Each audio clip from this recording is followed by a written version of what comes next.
पासे कराची में सिंध में गर्मी की लहर वधी वई आहे। गर्मी पद 47 डिग्री खां वधी वियो आहे। ख़बर मां शेयर कयूं पिया। लाड़काणो, जैकबाबाद ऐं नवाबशाह में गर्मी पद 47 डिग्री खां वधी वियो आहे। सखर, खैरपुर ऐं नौशरफरोज़ में गर्मी पद 46 सेंटीग्रेड रिकॉर्ड कयो वियो। मीरपुर ख़ास में 42, हैदराबाद में 41 ऐं कराची में गर्मी पद 38 सेंटीग्रेड रिकॉर्ड कयो वियो आहे। ख़बर मां शेयर कयूं पिया। मौसम के हवाले से अवांखे अपडेट कयूं पिया। कराची में सिंध में गर्मी की लहर गर्मी पद 47 डिग्री खां वधी वियो आहे।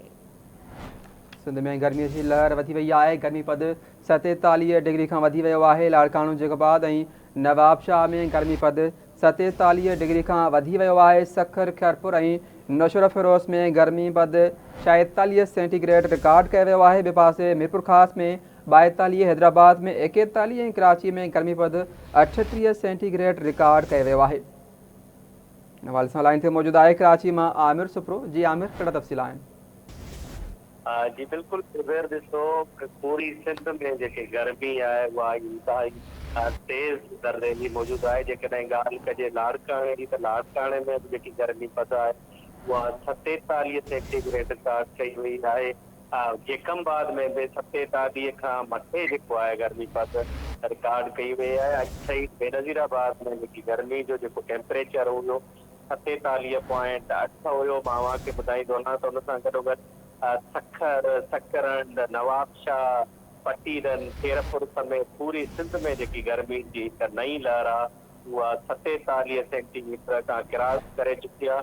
ख़ासि करे कराची में बि जेको आहे अॼु गर्मी जी सेंटीग्रेड टेम्परेचर जेको हुयो 37 खां वधीक हुयो, जंहिंमें हवा में जेको आहे नमी 75% ॿुधाई वञे थी। ॿिए तरफ़ मौसमियात खाते इहो चयो आहे त 10 खां 12 तारीख़ ताईं सिंध में बरसातुनि जो इम्कान आहे। पर हिन महिल बि जेको आहे सिंध जे मुख़्तलिफ़ ज़िलनि में जेको गर्मी पद आहे इंतहाई हाई आहे, जंहिंमें 47.8 बि रिकॉर्ड कयो वियो आहे।